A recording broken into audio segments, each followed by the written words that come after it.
ponía mal. Llegué a una plaza francesa y allí triunfé y me pusieron ya en una feria importante de allí y triunfé con los Miuras, corté 3 orejas y eso ya me supuso entrar en todas las plazas de máxima categoría de aquel país, con corridas siempre difíciles, pero eso me pegó un empujón fuerte, de ahí ya pasé a plazas importantes también de España y ahí empecé a...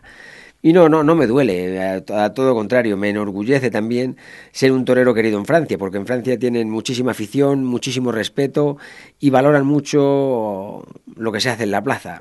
Se trabaja un poquito de otra forma aquí, que aquí hay un poquito más, por decirlo de alguna manera, más de compadreo a la hora de contratar y hay mucho más, influye mucho más la telenovela social en muchos aspectos que allí, ¿no? Entonces yo estoy orgulloso de ser un torero con cartel en Francia. De hecho, en Francia nos han tomado la delantera declarando la fiesta Patrimonio Cultural Inmaterial, Cierto, sea que... Cierto. Pero bueno, con esta idea que tenemos de este talento que se nos va a veces al exterior y también con estos valores que querías expresar o que quieres expresar, Noelia, a través de tu libro, ¿qué os parece? ¿Qué les parece, mejor dicho? Que esto del talento nacional se nos tenga que ir al extranjero, no solo en el mundo del toro, ¿eh? ¿Qué pasa? ¿No sabemos apreciar lo nuestro? Pues yo pienso que muchas veces no. Yo creo o no le damos importancia a lo que tenemos, porque lo tenemos tan a mano y tan en lo cotidiano que a lo mejor no sabemos apreciarlo, valorarlo y respetarlo. Y nos tienen que venir de fuera, como en el caso de Francia, donde es una minoría la afición, es el sur de Francia donde se dan toros, ¿no? Sin embargo, lo han hecho, lo han declarado, bueno, pues bien de interés, está blindado para todo el país. Y aquí, bueno, aquí también yo creo que también hay mucho complejo político y entonces nos ha dado un poco de miedo dar ese paso.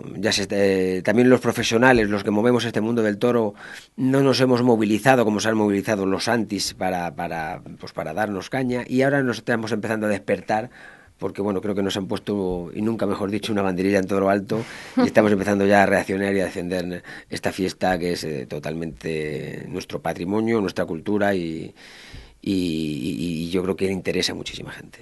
Es verdad que en España no se cuida el talento y no se cuida en general el capital humano, ¿no?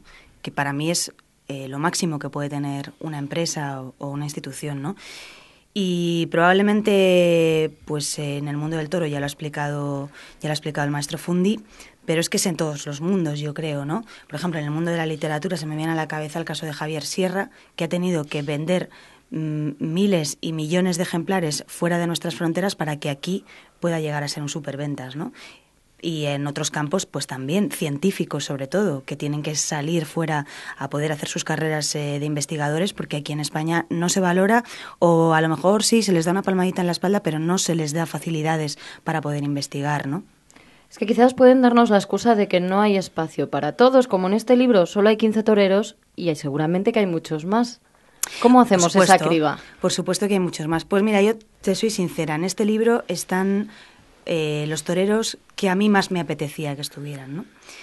Me he dado ese lujo y eso no quiere decir que no haya otros toreros a los que me encantaría entrevistar y a los que me encantaría dedicar un libro, ¿no?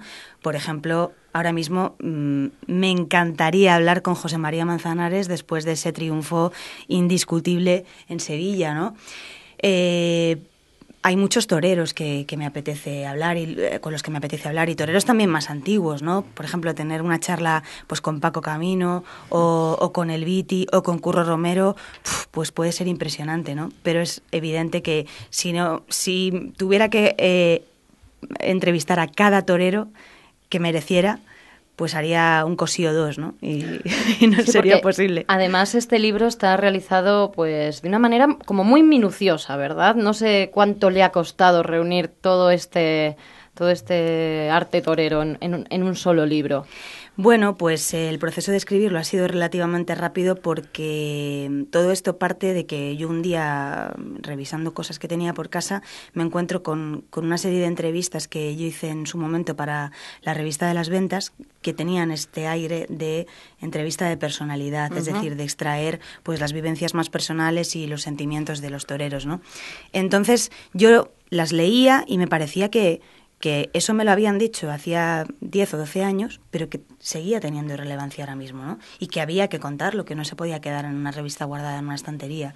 Entonces, a partir de ese momento fue cuando empecé a darle forma al libro y a buscar esa similitud entre los toreros y los cuadros del Prado, pero sí, aquí hay trabajo pues desde hace 13 años. Además, de una forma también, como nos comentabas antes, de una forma muy personal, porque aparte también todo ese mundillo del toro, ese antes de llegar a la plaza, por ejemplo, en el hotel. Al Fundi solo le falta preguntarle qué es lo último que come antes de saltar al ruedo. Que no sé si el maestro será supersticioso, porque hoy es viernes 13 y el 13 no es un número... No, pues no me había dado cuenta que era viernes 13, ¿no? No es soy más bien martes 13, pero el 13 es como un número un tanto peligroso, dicen. Sí, no soy supersticioso. Además, intento no serlo. Intento que antes, al principio, sí tenía mis manías, pero veía que cada vez me iban comiendo terreno. Entonces, prefiero pasar de todo eso y además dicen que ser supersticioso trae mala suerte. O sea que... por encima, por encima. Fíjate, con el 13, Alicia, te voy a contar una anécdota de un torero que no está aquí, pero a quien, por cierto, quiero felicitar porque ayer estuvo muy firme con la corrida de José Escolar en Madrid, Fernando Robleño. La primera vez que salió a hombros fue un viernes 13 y yo le pregunté, ¿no eres supersticioso? Me dice, no puedo serlo porque yo nací un día 13 en una planta 13 de un hospital y además he salido a hombros un día 13, o sea que por lo menos con el 13 no puedo ser supersticioso. No, al contrario, al contrario, debería además querer ese número, vamos.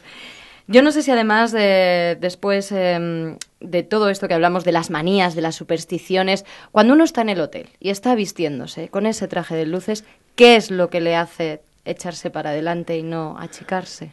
No, hombre, lo que te hace echarse para adelante es todo lo que llevas de atrás, trabajado y pensado y mentalizado, ilusionado, ¿no?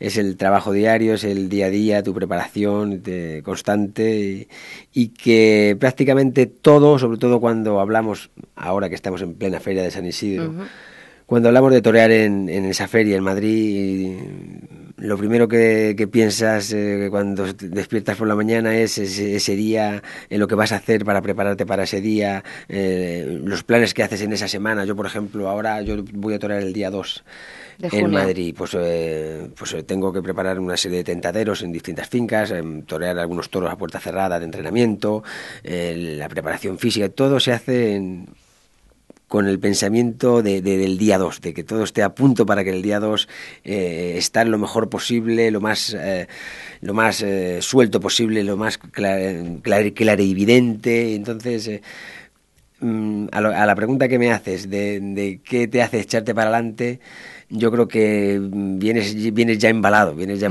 aunque ese día surgen tus dudas y tus miedos y tus fobias, pero vienes ya con el acelerador casi a tope.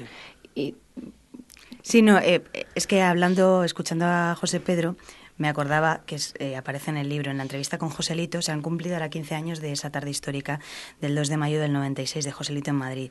Yo en aquella entrevista le pregunté, ¿y aquella tarde cómo fue? Y él decía que ha sido, antes de la corrida, una de las peores tardes de su vida, porque además aquella tarde fue climatológicamente horrorosa, llovía, hacía un vendaval, entonces él dice que se levantó por la mañana y vio los árboles casi caídos delante de su casa, luego llega al Hotel Victoria, que era donde él se vestía en la Plaza de Santa Ana, igual, aquello era como la debacle, un viento horrible, y él pensaba, bueno, pues ya está, vamos a la plaza y que sea lo que Dios quiera, pero que realmente sufrió muchísimo, ¿no?, ese día. Y después de una acogida, como tuvo usted, maestro, en el año 2009, ¿se vuelve al ruedo de una manera diferente? Sí, siempre que hay una acogida, uno intenta volver al campo de batalla cuanto antes, pero sobre todo por quitarte esos miedos y esas incertidumbres de la cabeza, por demostrarte a ti y a los demás que no ha pasado nada, pero en realidad ha pasado. Si no, no tendrías tanta prisa en demostrarte a ti ni a los demás que algo hay, ¿no? Y a lo mejor las primeras tardes después de la acogida uno, pues con esa mentalización, esa fuerza y ese ímpetu le pones, no se nota, pero eso se queda en el cuerpo y sobre todo cuando ya vas teniendo más años como hemos dicho antes, de experiencia y de profesión y sabes a lo que te enfrentas y a lo que no y y lo que puedes perder y lo que puedes dejar. Entonces cuesta trabajo. Pero para eso está la preparación, la mentalización y tu torería, ¿no? Para intentar saltar todas esas barreras y seguir para adelante caminando y luchar contra viento y marea. Pero no solo depende de uno, supongo. ¿Qué dice la familia? Claro, es una de las cosas que digo, que cuando uno tiene más experiencia, y tienes más experiencia y tienes más cosas alrededor, y tienes más cosas ganadas y conseguidas. Y más cosas que perder. Y más cosas que perder y que te agarran y que te tiran. Y todo es más difícil y todo cuesta más trabajo. Pero también es más importante y es más bonito y aunque sea más duro, pero es más reconfortante. Y el saber que estás haciendo lo que tú crees que tienes que hacer, aunque algunos no lo vean así. Estamos hablando en este caso de la familia y sobre todo de los hijos, que no entienden nada, no entienden por qué su padre se juega la vida, por qué vas a torear, papá, me dice mi hijo o mi hija. No torees, trabaja en otra cosa. No, es que yo soy torero, no, trabaja en otra cosa. Digo, es que yo no sé trabajar en otra cosa, además me gusta mi trabajo. Bueno, y lo dan por hecho como podrían decir que no, y si dicen que no, los va a dar igual, porque yo voy a seguir haciendo lo que creo que tengo que hacer, pero ese lastre se lleva, ese lastre se lleva. Pero bueno, sarna con gusto no pica, dicen. Además, en este mundo del toro, que es tan tradicionalmente de hombres, va Noelia Jiménez y escribe un libro con 15 entrevistas a 15 toreros, figurazas y sin miedo ninguno, además con un prólogo especial de Carmen Rigalt también. Sí, Carmen es mi ídolo. O sea, yo leía a Carmen desde que empecé a estudiar periodismo, incluso desde antes, ¿no? Y yo siempre he querido, como periodista, ser como ella. Y bueno, la conocí también gracias a los toros, y la conocí precisamente en un día de la Feria de San Isidro, que había ido ella a ver la corrida de Victorino. Y bueno, pues a partir de ahí empezamos a tener pues una relación y hablábamos de la profesión, comíamos algún día y tal, hasta que yo puedo decir que es mi amiga, ¿no? Y cuando yo le dije, Carmen, voy a escribir mi primer libro y me gustaría que tú me lo prologases. No tuvo ningún problema y al revés, le hizo ilusión que se lo pidiera. Y fíjate que a Carmen los toros no le gustan, pero ella reconoce en el toreo pues una sensibilidad especial, pues ese arte, ¿no? Es que lo es, ¿no? Y le motiva como escritora y le motiva como periodista. Y bueno, pues por encima de todo, este es un libro de personas, ¿no? Es un libro de toreros y es un libro de personas. Personas que, bueno, Carmen Rigalt no es la única mujer que aparece en el libro, también está otra mujer torera en este caso. Y si hablamos de sensibilidad, como diría Curro Jiménez, en eso de la sensibilidad y de acariciar al toro, las mujeres somos las que mejor lo hacemos. O eso dijo de Cristina el día que tomó su alternativa. Sí, esas palabras de Curro Romero han dado pues la vuelta al mundo del toreo, ¿no? Porque fueron quizá pues lo más bonito que se le puede decir a una mujer que torea, ¿no? Cristina tenía que estar porque Cristina, así sin apellido, que todo el mundo la conoce como Cristina, ha marcado un antes y un después en la historia de la mujer en el toreo, ¿no? Y probablemente no haya llegado más alto porque Cristina tenía un gran problema, que era que no mataba a los toros, José Pedro. Si no, probablemente estaríamos hablando de otra carrera. Sí. Ella tenía... No se le daba bien la suerte de matar. Y claro, para conseguir un gran triunfo no vale con haber toreado muy bien. Hay que matar al toro, que por eso se llama la suerte suprema, ¿no? Y bueno, pues yo quería que Cristina estuviera en este libro. Cristina siempre me ha apoyado en todo lo que he hecho y ella pues creo que le gustó también la idea y por eso está conmigo. Y finalmente, además, antes de retirarse, porque ahora además diseña bolsos, creo. Moda. Hace moda, sí, pero antes de retirarse sí que llegó a ser una gran figura del toreo y además un referente para las mujeres dentro de, como decía yo, un mundo tradicionalmente de hombres.